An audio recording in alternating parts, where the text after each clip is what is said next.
Hi everyone, welcome back to Charlotte's Web. I hope you've been enjoying it. Wilbur is so cute, isn't he? So we're starting at chapter 3 today. Chapter 3 is called Escape, and I hope that you're reading along with me, or at the very least you're enjoying listening to the story. So chapter 3, Escape. The barn was very large. It was very old. It smelled of hay and it smelled of manure. It smelled of the perspiration of tired horses and the wonderful sweet breath of patient cows. It often had a sort of peaceful smell, as though nothing bad could happen ever again in the world. It smelled of grain and of harness dressing and of axle grease and rubber gloves and of new rope. And whenever the cat was given a fish head to eat, the barn would smell of fish. But mostly it smelled of hay, for there was always hay in the great loft up overhead, and there was always hay being pitched down to the cows and the horses and the sheep. The barn was pleasantly warm in winter when the animals spent most of their time indoors, and it was pleasantly cool in the summer when the big doors stood wide open to the breeze. The barn had stalls on the main floor for the work horses, tie-ups on the main floor for the cows, a sheepfold down below for the sheep, a pig pen down below for Wilbur, and it was full of all sorts of things you'd find in barns: ladders, grindstones, pitchforks, monkey wrenches, scythes, lawn mowers, snow shovels, axe handles, milk pails, water buckets, empty grain sacks, and rusty rat traps. It was the kind of barn that swallows like to build their nests in. It was the kind of barn that children like to play in. And the whole thing was owned by Fern's uncle, Mr. Homer L. Zuckerman. Wilbur's new home was in the lower part of the barn, directly underneath the cows. Mr. Zuckerman knew that a manure pile is a good place to keep a young pig. Pigs need warmth, and it was warm and comfortable down there in the barn cellar on the south side. Fern came almost every day to visit him. She found an old milking stool that had been discarded, and she placed the stool in the sheepfold next to the Wilbur's pen.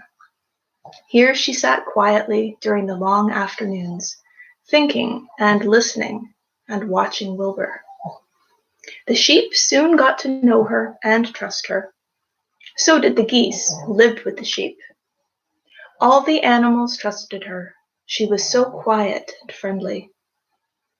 Mr. Zuckerman did not allow her to take Wilbur out, and he did not allow her to get into the pig pen. But he told Fern she could sit on the stool and watch Wilbur as long as she wanted to.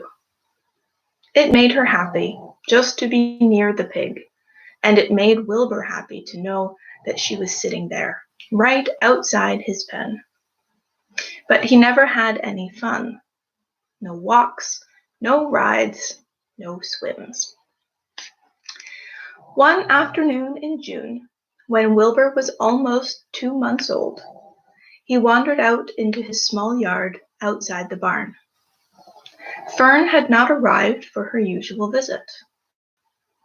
Wilbur stood in the sun, feeling lonely and bored. "There's never anything to do around here," he thought. He walked slowly to his food trough and sniffed to see if anything had been overlooked at lunch. He found a small strip of potato skin and ate it.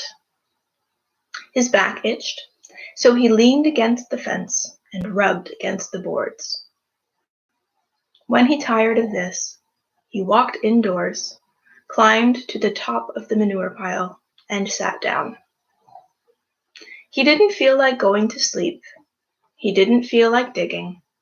He was tired of standing still, tired of lying down.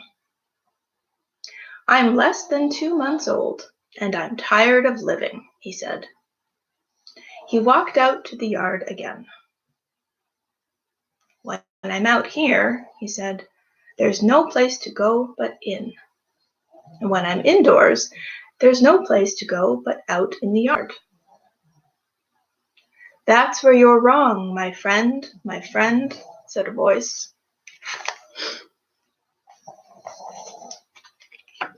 Wilbur looked through the fence and saw the goose standing there.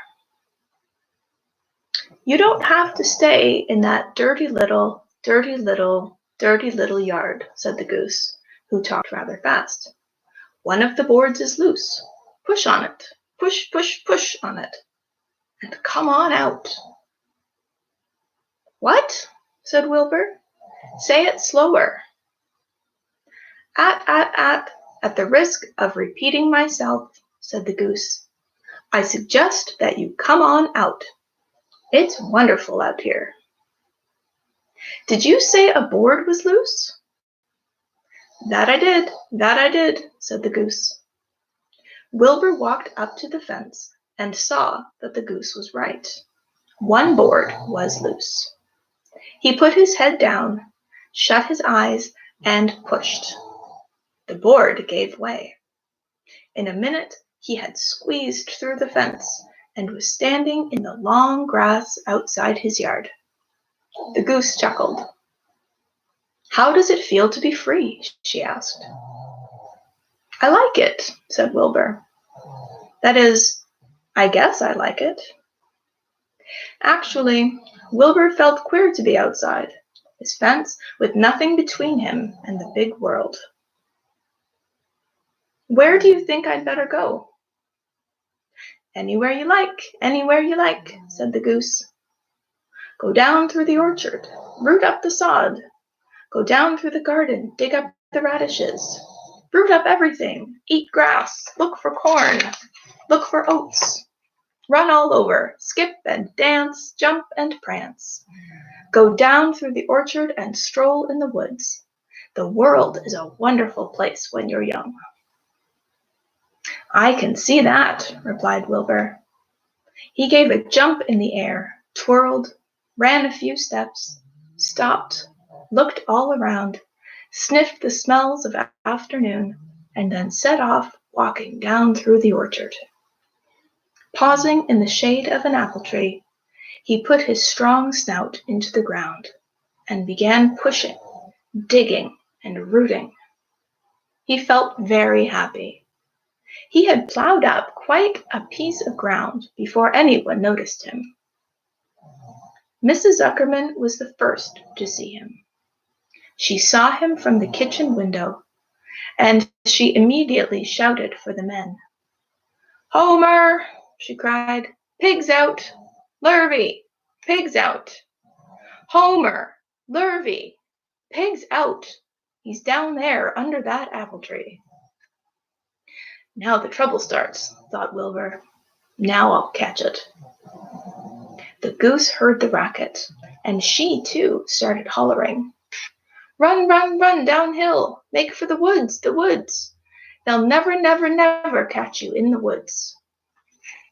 The Cocker Spaniel heard the commotion, and he ran out from the barn to join the chase. Mr. Zuckerman heard, and came out of the machine shed where he was mending a tool. Lurvy, the hired man, heard the noise and came up from the asparagus patch where he was pulling weeds. Everybody walked toward Wilbur, and Wilbur didn't know what to do. The woods seemed a long way off. And anyway, he had never been down there in the woods and wasn't sure he would like it. Get around behind him, Lurvy, said Mr. Zuckerman, and drive him toward the barn. And take it easy, don't rush him. I'll go and get a bucket of slops. The news of Wilbur's escape spread rapidly among the animals on the place. Whenever any creature broke loose on Zuckerman's farm, the event was of great interest to the others. The goose shouted to the nearest cow that Wilbur was free, and soon all the cows knew. Then one of the cows told one of the sheep, and soon all the sheep knew. The lambs learned about it from their mothers. The horses in their stalls in the barn pricked up their ears when they heard the goose hollering, and soon the horses had caught on to what was happening. "Wilbur's out," they said.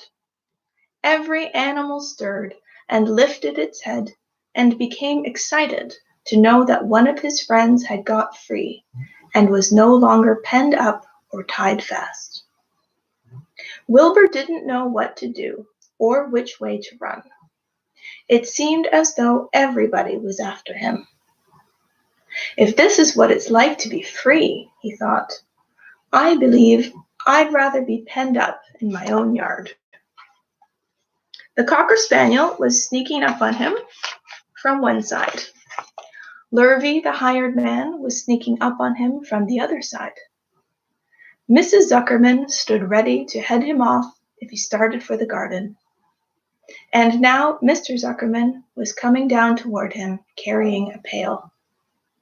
"This is really awful," thought Wilbur.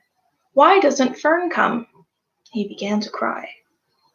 The goose took command and began to give orders.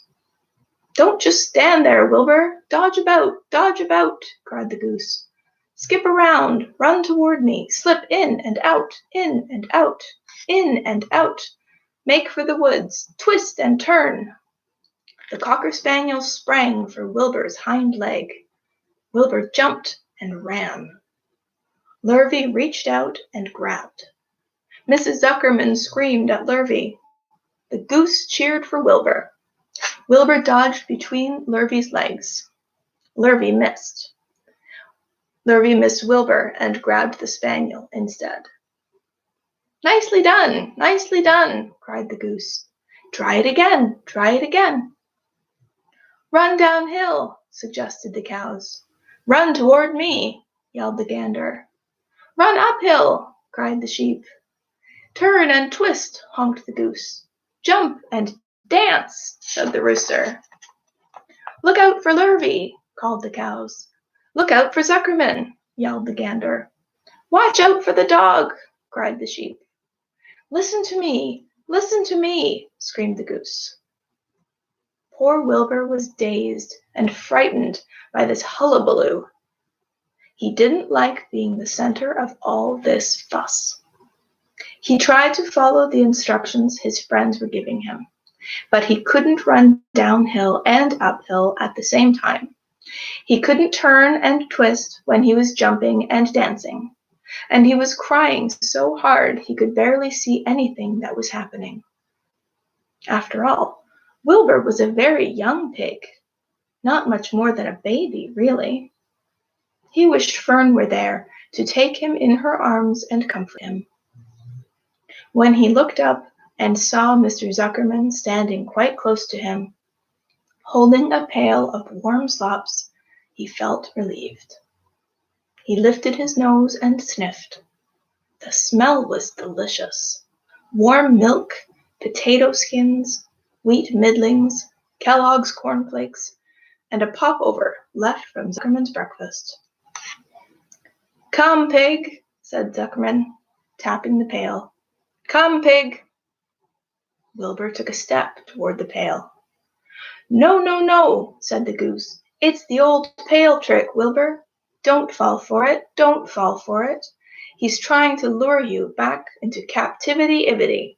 He's appealing to your stomach." Wilbur didn't care. The food smelled appetizing. He took another step toward the pail.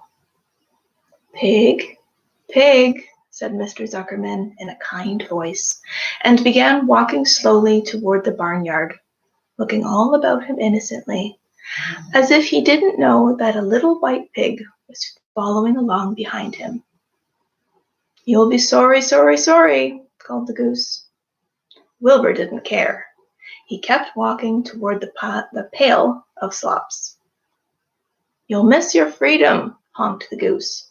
"An hour of freedom is worth a barrel of slops." Wilbur didn't care. When Mr. Zuckerman reached the pig pen, he climbed over the fence and poured the slops into the trough. Then he pulled the loose board away from the fence so that there was a wide hole for Wilbur to walk through. "Reconsider! Reconsider!" cried the goose. Wilbur paid no attention. He stepped through the fence into his yard. He walked to the trough and took a long drink of slops, sucking in the milk hungrily and chewing the pop over. It was good to be home again. While Wilbur ate, Lurvy fetched a hammer and some 8-penny nails and nailed the board in place. Then he and Mr. Zuckerman leaned lazily on the fence, and Mr. Zuckerman scratched Wilbur's back with a stick. "He's quite a pig," said Lurvy. "Yes, he'll make a good pig," said Mr. Zuckerman. Wilbur heard the words of praise. He felt the warm milk inside his stomach. He felt the pleasant rubbing of the stick along his scratchy back. He felt peaceful and happy and sleepy. This had been a tiring afternoon. It was still only about 4 o'clock, but Wilbur was ready for bed. "I'm really too young to go out into the world alone," he thought as he lay down. That's the end of chapter 3. What a lot of commotion for our friend Wilbur. All those animals trying to tell him what to do. Poor little guy. So we have some cute pictures I'm going to show you. Here is Wilbur at his trough having something to eat. And Fern, see, she's sitting in the sheep pen. There's a sheep back there, and there's one of the geese. And she's looking over into the pig pen, into where Wilbur lives. We also have the chase. So we've got Mr. Zuckerman and Mrs. Zuckerman. We've got Lurvy, Wilbur, the Cocker Spaniel, Goose, sheep. What is that one? That's a horse. All the farm animals. That's when everybody was yelling at Wilbur, "Go this way, go that way," making it all confusing. Poor Wilbur. So chapter 4 is the next chapter. It's called Loneliness. Not really sure how we're going to feel about the next chapter, but it is a really good story. I hope you're enjoying it. Charlotte's Web is definitely a classic. So that's the end of chapter 3. Next time we'll be starting from chapter 4, and I hope you'll join me. Thanks very much.